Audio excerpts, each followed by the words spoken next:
I'm actually looking at speaking on the whole is Nehemiah. I'm using those other verses though to look at what does that mean for us today, that kind of thing. And so at the end of it, I want to share with you the other Bible readings that have come to my mind as I've developed this talk. So the context of what I was in. My last assignment in South Sudan, in a place called Pibor, Mede were running 2 clinics in villages called the Congolais and Gumuk. And it was a long assignment. It was 4 years. It was my hardest assignment. It's okay, I'll come to it. And I was my oldest doing it, so there were a lot of things that made this assignment very, very difficult. And I started off there as reproductive health manager, and then 2 years later became health project manager, looking after but all the health project we were doing, not just reproductive health. I want to focus on the last year because that is the reason for the talk that I'm doing, where there were funding issues, cholera, and we had to close the project. And our trouble in Pibor started before cholera came. In August 24, we started to have funding issues in Pibor before the rest of Medea and South Sudan started to have funding issues. And we ended up having to do these 3 monthly bridging budgets because we went from donor funding to private funding. So there was less money and we really had to justify everything we're doing. We had to pull back a lot on our HR, we had to pull back on projects that we were doing. And these financial problems caused great distress to everyone involved and also a lot of unrest. There were lots of threats against us personally, both as media and individually, as well as if we had something to do about the money.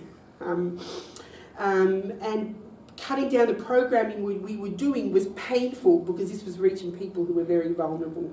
One thing I was really glad of though, even with having to pull back on all the funding, all the programming we were doing, we did not leave the people of Pibor where we were working with less than they had when we started. In fact, we were able to leave them a little bit more. And I was so glad about that because it's a terrible thing to have to cut down programs, helping people. So to give you a bit of an idea, can we go back to the second slide, please? Sure. Mouse. So this is South Sudan. Okay, so you can see it's, relatively close to the Horn of Africa. You can see the countries that are around it. You can see where Juba is, which is the capital, and then that area that's kind of highlighted there, that's GPAA, Greater Pibor Administrative Area, and we worked in 2 villages there. Next slide.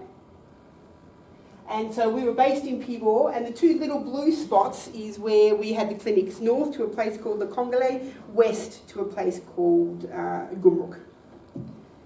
Next one? Yeah. So I have a question for you, and just yell out your answers. What do you think it means to stand in the gap? I guess sometimes refer to praying, I guess. Intercession. Yeah, that's ways we can stand in the gap. What does it mean to stand in the gap? To fill the space between 2 needs. To fill the space between something, yeah. Between 2 things, yes. Yeah. Usually needs. Yeah. Yes, but it also could be between danger and safety. Could be. There's lots of ways that can happen. Yeah. Anyone else got any ideas other than what we've heard? Standing by yourself when others are not taking help. Fall away, or yeah. It can be a lonely place to be, standing in the gap. Yeah. Belonging nowhere to me it means belonging nowhere. Any other thoughts? I'd like to read to you just Nehemiah chapter 4. When I heard these words, I sat down and wept and mourned for days, fasting and praying before the God of heaven. So in biblical times, usually there were walls around cities, weren't there? Fortified cities where people could be safe. And people could move to, if they lived outside of those walls, when things became unsafe, because let's face it, there was lots of fighting. Everyone was fighting everyone. That's not changed since man came into being, really. And so the walls were a fortification and used for protection. So if there was a hole in the wall, it was of grave importance that it was filled, wasn't it? Because otherwise there's all these people who are unsafe. And that's to protect the people of the town. So a breach in the wall that wasn't fixed meant that the city would probably fall because all those enemies could just rush into that. They then form a bridgehead, and then they can just keep bringing people, fighters in to take over the city. So these days we don't tend to have fortified cities. Fortunately, in Australia, we do live in a safe place. Certainly where I was, they weren't fortified with stone, but we did live in compounds behind the walls that had 3 layers of razor wire all the way around them to try and stop incursions. Yes. And before we got bricks, we did have incursions because all we had was, chicken, the chain link fence with plastic around it. So we definitely had incursions there. So today it doesn't tend to have so much the meaning that it used to have. But there is still that idea that there are times that we need to stand in the gap. And in this, as Christians in particular, we're working for God's kingdom. And this can happen in many ways. It can happen in a physical sense, and also can happen in an emotional sense, but also spiritually. That's standing in the gap is something that we can be doing. Just so specifically for me, from the last year of disarmament in Pibor, when I had time to look back over it, and we had such terrible, terrible money difficulties, and we didn't know from 3 months to 3 months whether we would be staying, I really came to see that Medair was standing in that gap to help this area get through the plague that cholera is. It's a terrible thing. And so, the timeline was funding issues from September 24, January 25, funding issues for the whole of Medair in South Sudan. Early March 25, we had the displacement of people from the 2 villages we were working in to people. About 30,000 people ran because there were rumours of intercommunal violence, which happens regularly in this place. And in March 13, the first cholera case happened in the village to the north. It then went to Pibor and went to Gumruk to the west, because it came from north, and then the people in Gumruk went back to their village taking cholera with them when they went. It's got about a 2 to 5 day incubation period, and so people can travel, don't know they've got it, and then bang, it spreads like wildfire. It is a terrible, terrible disease. Can we go to the next slide? I forgot to tell you to go on. So, feeling the burden. The place I was, Greater Pibor Administrative Area, is a difficult place to be in the world. It is an area of severe environmental harshness. There are incredibly harsh dry seasons with temperatures regularly around 45 degrees and a lack of water. And then a very long rainy season, up to 7 months, where we could not even access the clinics to help our staff who were there living in the clinics. And that means too, they're living in the clinics with very little access to food, because it's very difficult to get there. The Murle are great walkers because they've had to be, because that is in the long rainy season, that is the only way to get things around. It is a violent, broken place where the plight of women is especially hard. It's probably one of the worst places I've been to for seeing the plight of women and children. There are few jobs, few resources, extreme poverty, lack of access to both health and educational opportunities. We had staff in their late 20s and early 30s trying to finish primary school. They've had such disrupted, not just lack of opportunity to get to school, but disrupted schooling because of all the intercommunal violence, which happens all the time.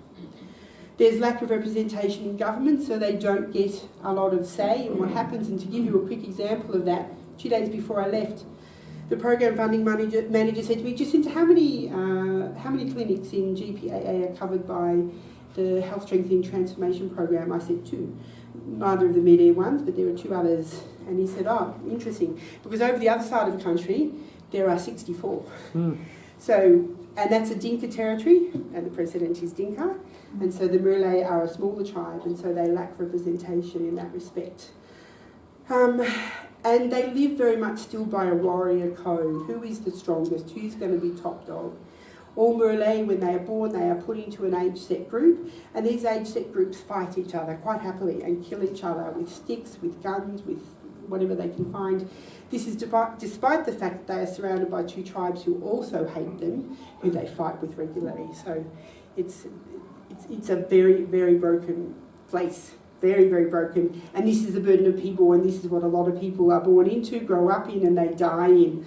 And it did, really hurt me to see the women and the children particularly suffering so much. Can we go on to the... In fact, first I want to read to you from Nehemiah 1 verses 3. And this talks about the brokenness of Jerusalem when the king allowed people to come back and to rebuild the wall of Jerusalem. So this is, the end of the exile. They replied, the survivors there in the province who escaped captivity are in great trouble and shame. The wall of Jerusalem is broken down and its gates have been destroyed by fire. Number 6. I want to read to you from Nehemiah 2 verses 11 to 13. So I came to Jerusalem and was there for 3 days.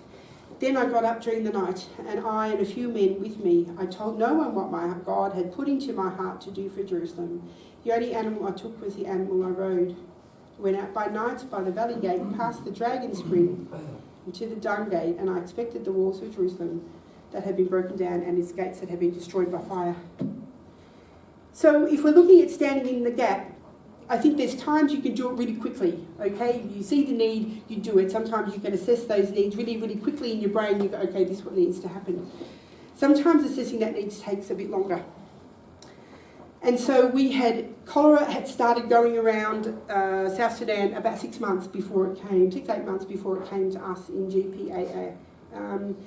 And so we had to do some forward planning, knowing that it was coming. And some of the forward planning started to happen before we started having our funding issues, which was good. So we were able to get a lot of supplies from the World Health Organization, specifically for cholera in May 24, because we knew cholera was going around and there was a very good chance that it was going to come to us, and we needed to be prepared for it because it's a terrible, terrible issue. When it did come, we actually then had already hit funding crises. We had a decrease in our HR to less than half than what we'd had. And everyone was taking pay cuts as well. There were different choices they could have for their contracts. So we had this terrible plague come through with less than half the people that we had previously to look after the clinics. But because we had time to plan, assess the needs and think about how we're going to manage this when and if it comes, more on the when side than the if side. I was health project manager at that point in time, so we were able to do a lot of education and training with the people in the clinics. The rainy season hadn't come, so we could access the clinics. We provided supplies, and we had plans for where would we put the cholera treatment units, because you have to separate them. Cholera is highly, highly contagious, and so you can't just have people with cholera coming in with everybody else coming to the clinic, because you'll have even more cases than you had before. So when it hit, it was at first a bit quiet. We had our first cases in Lokongale to the north of Pibor. We went and assessed them. We took them to Pibor, where there is a hospital, where samples could be taken and taken to Juba for verification, even though we had rapid diagnostic tests that tell us, yes, this is cholera. But it had to be all done officially before it could actually be, it had to be announced officially before other things could start to happen.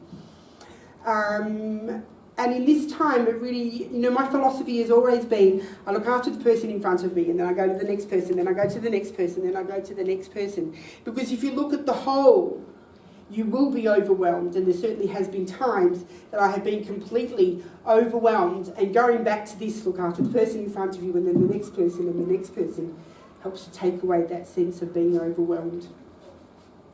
Can we go on to the next one? Nehemiah 4:9 says,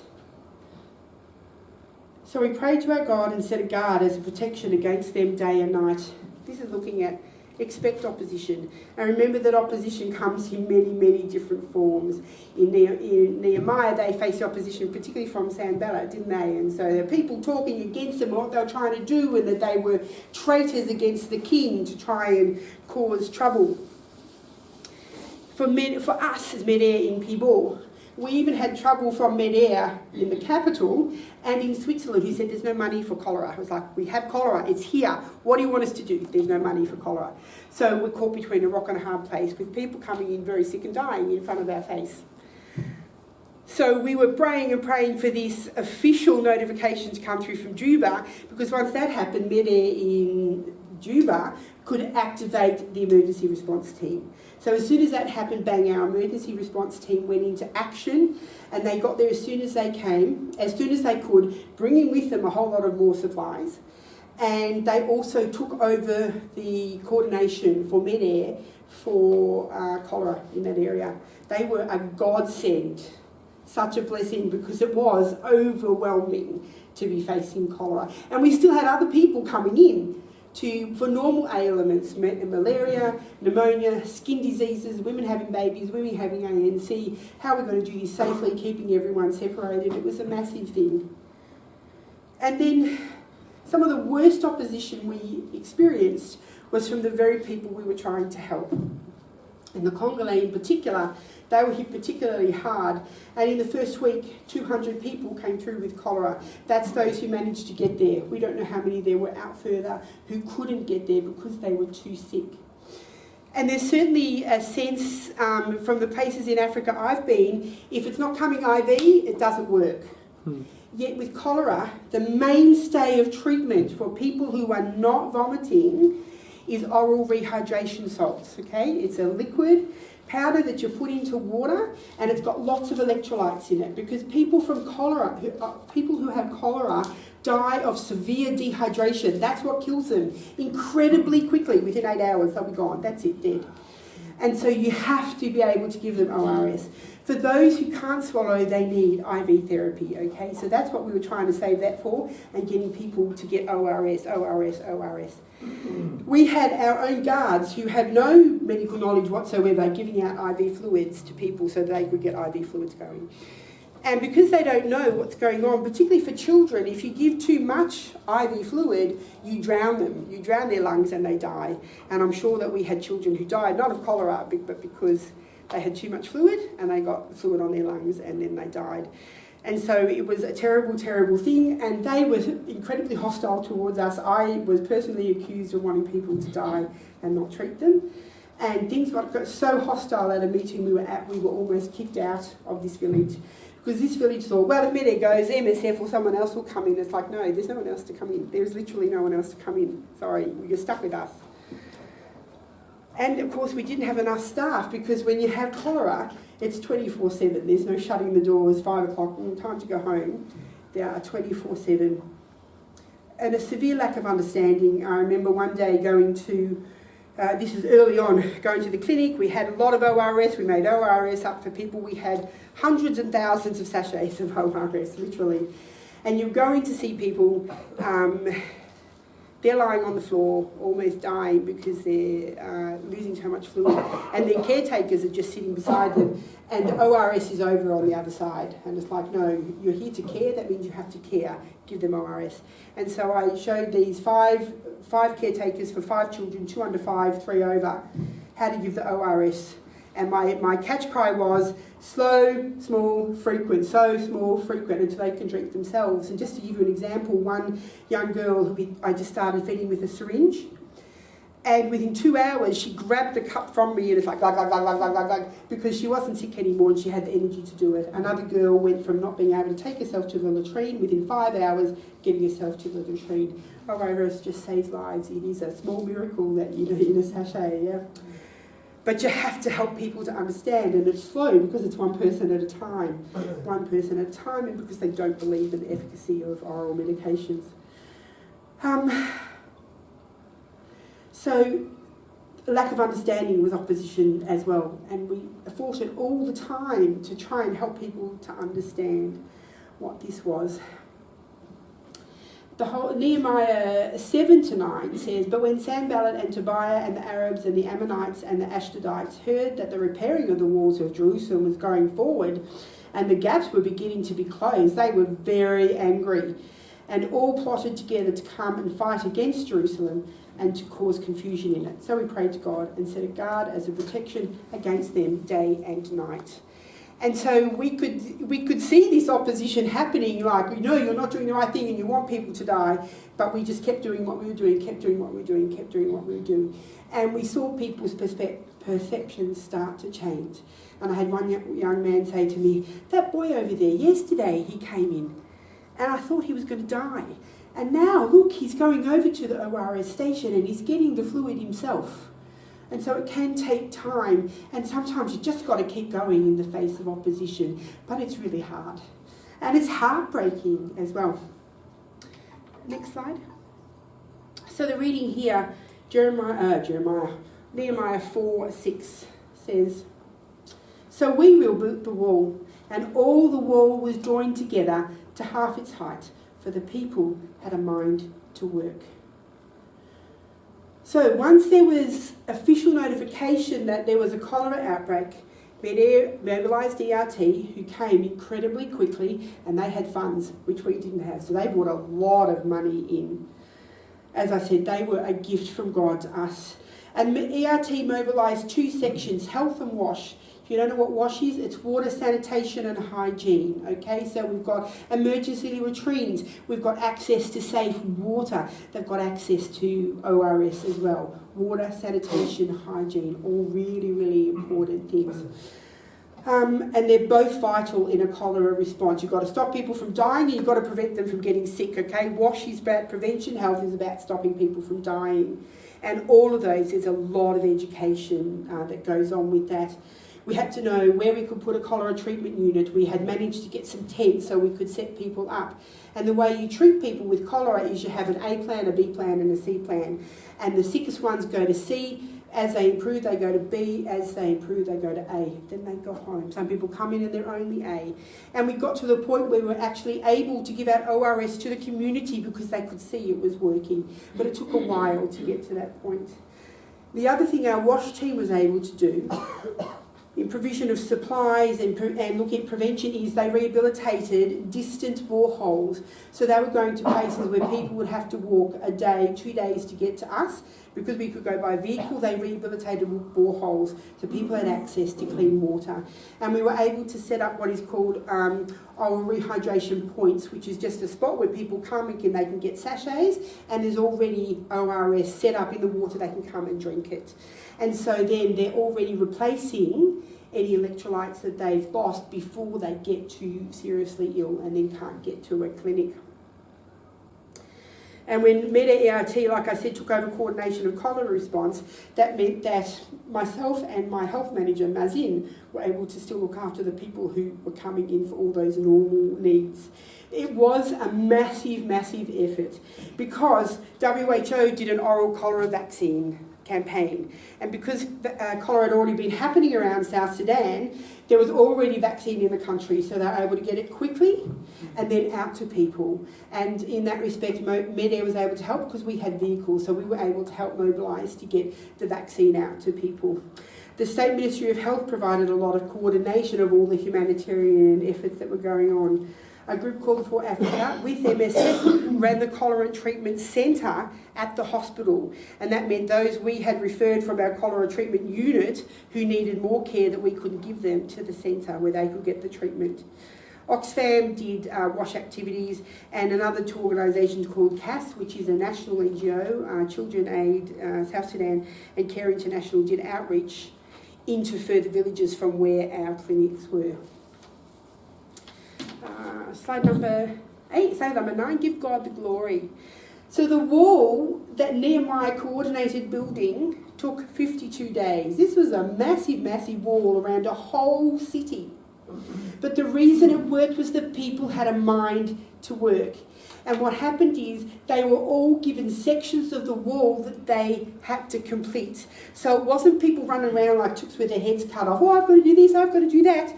They each had their section, they were responsible for that. And in that way they could come together. Read Nehemiah chapter 3. You will see all the people involved with rebuilding their section of the wall. It is amazing. But I want to read to you from Nehemiah 6, verses 15 and 16. So the wall was finished on the 25th of the month Elul in 52 days. And when our enemies heard of it, all the nations around us were afraid and fell greatly in their own esteem, for they perceived that this work had been accomplished with the help of God. And I can say that we saw this cholera response had the help of God. We had our first cholera case on March 13th, and on May 31st, it was declared over in GPAA. It was still going around the rest of the country though. But we were fortunate, that a lot of things came together, and I do believe that God helped us in that. We had a lot of people die. It was devastating. We had about 1,000 people die that we know of. We don't know how many died in the outlying areas that just couldn't get to us. It is heartbreaking, and people die in pain because they get these terrible cramps because of the lack of electrolytes, and it's just terrible to see them. If you've ever had leg cramps, you can imagine that for cholera, but it's all their body. It's terrible until the electrolytes can be replaced. And through this time, one of the things that MedAir does, which I love about it, is we have devotions together. Mede is unashamedly Christian in a secular world, because humanitarian aid is particularly secular. And we have devotions, we have 6 values that are based very much on the idea of what would Jesus do. And we have devotions together. And so in Pibor, we had devotions together 4 times a week. On a Monday and Friday, all team devotions. So that means not just those of us who lived in the base, but also those who worked locally. They came and joined us if they had a mind to. And then Tuesdays and Thursdays, it was just those of us in the base. And what we saw in that last year, even before cholera started, was everyone, because all of us had a chance to talk, even our local people had a chance to share what God had taught them, what they were seeing from the words they were reading. There was this great encouragement to be looking to God to be our strength, to work together, to encourage one another to finish well, because we knew there was a good chance somewhere along the line we were going to be told we had to leave. And all the devotions covered these 3 kind of themes, which was, so we really saw God bringing us together. I think there was a great, because that last year, and this is all, looking back, I can look back at what happened. There was a great strengthening of our purpose, that whenever we finish, we will continue to work day by day by day to finish well in this place, to the best of our ability, with circumstances that were outside of our control. That we had to keep our eyes focused on Jesus, even as our staffing numbers kept getting less and less and less and less. It was very difficult. And looking back, I do believe that we did work to the best of our ability. God gave us that strength day by day, particularly when cholera came, to stand in that gap and help these people who are so vulnerable, who have so little resources to get through this terrible plague that cholera is. So I do believe that we work to the best of our ability, and I think we really came to experience that even in difficult circumstances, where we can't see a way out, because there was a lot of times when we couldn't see a way out, particularly for staying where we were, we can still give God the glory. I'm really sorry. That's why I got these. It's difficult for me because this is what I've lived.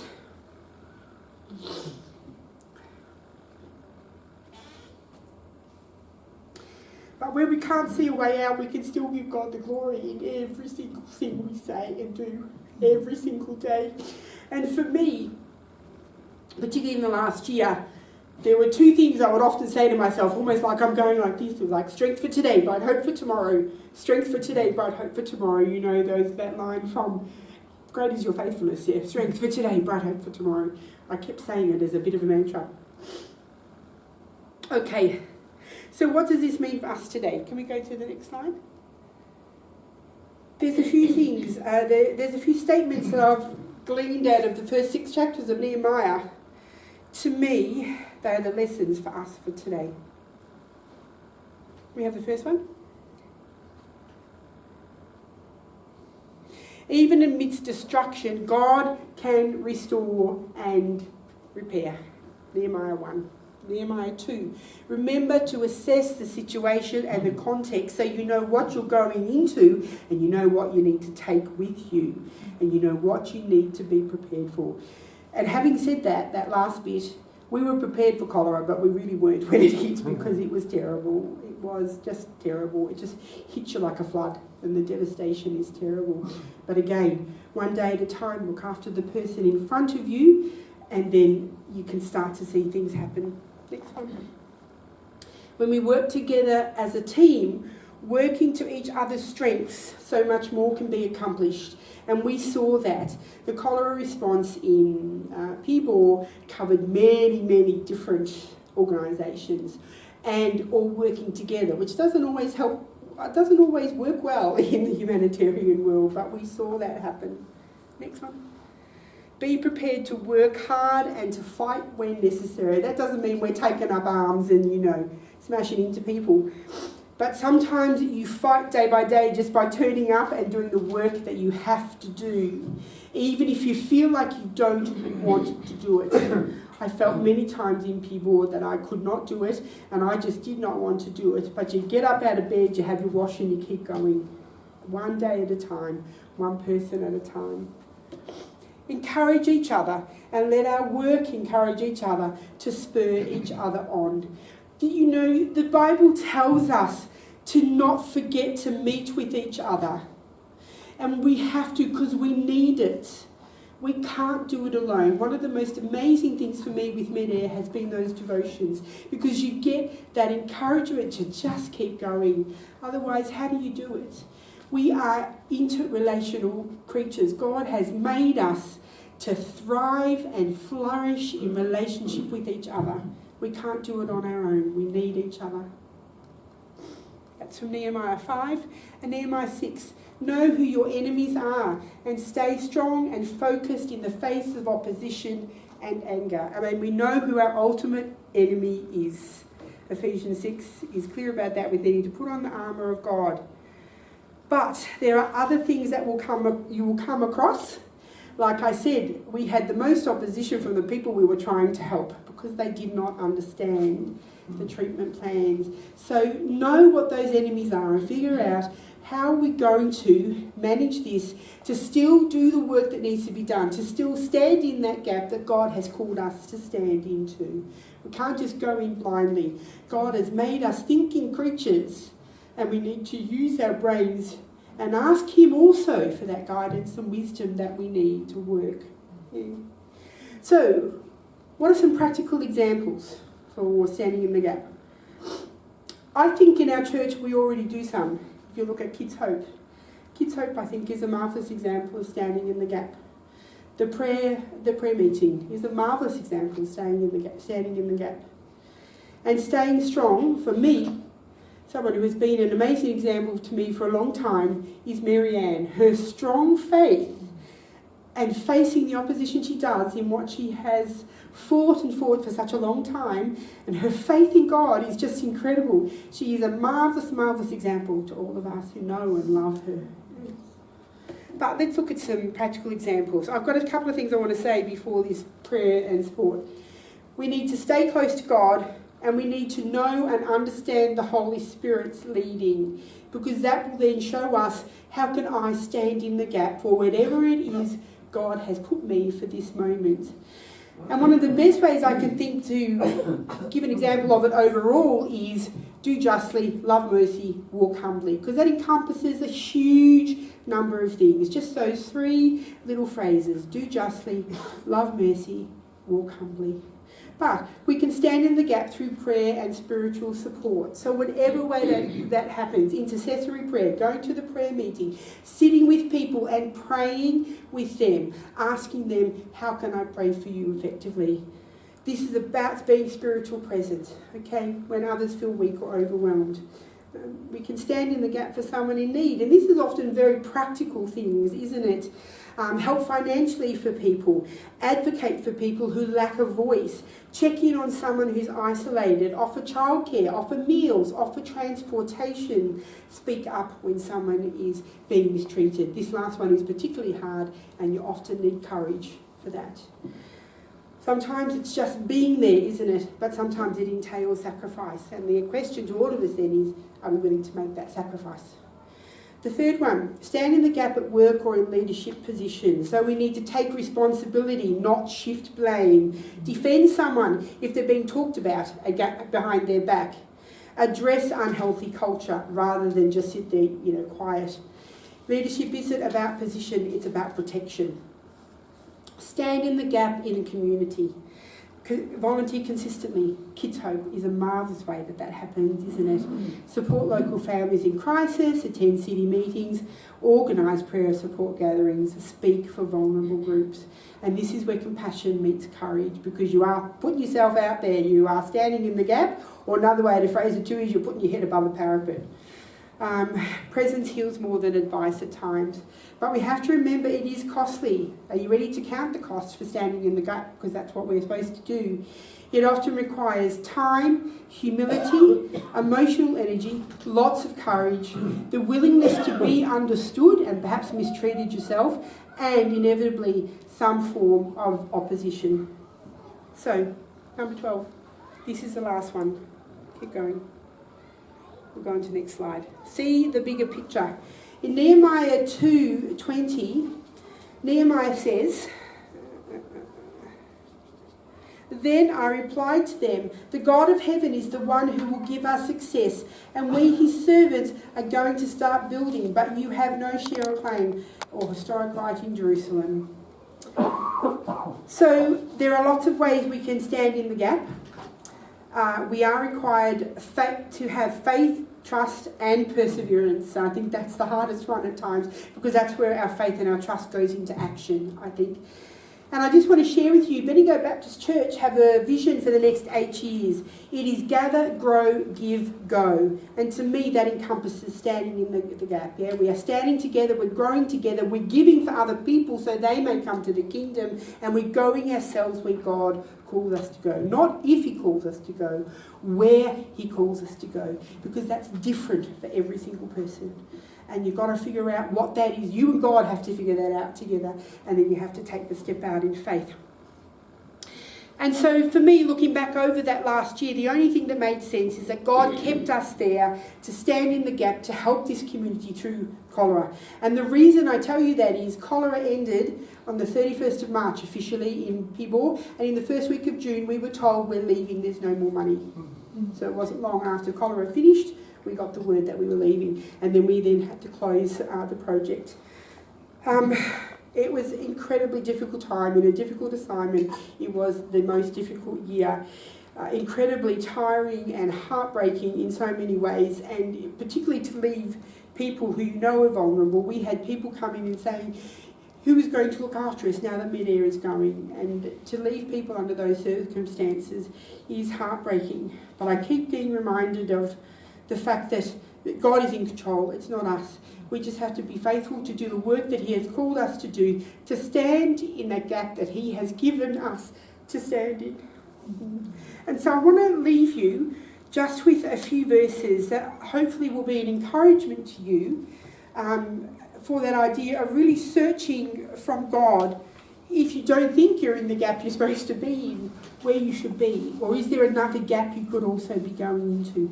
Mike read to us from Ephesians 6, 10 to 13, and so the next verses are from Hebrews. Hebrews 10, 23 to 25 says, "Let us hold fast to the confession of our hope without wavering, for he who has promised is faithful. And let us consider how to provoke one another to love and good deeds, not neglecting to meet together, as is the habit of some, but encouraging one another, and all the more as you see the day approaching."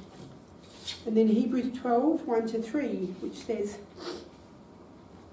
"Therefore, since we are surrounded by so great a cloud of witnesses, let us also lay aside every weight and the sin that clings so closely, and let us run with perseverance the race that is set before us, looking to Jesus, the pioneer and perfecter of our faith, who for the sake of the joy that was set before him endured the cross." Remember, he had to go through so much before he achieved what he knew could be achieved by his death.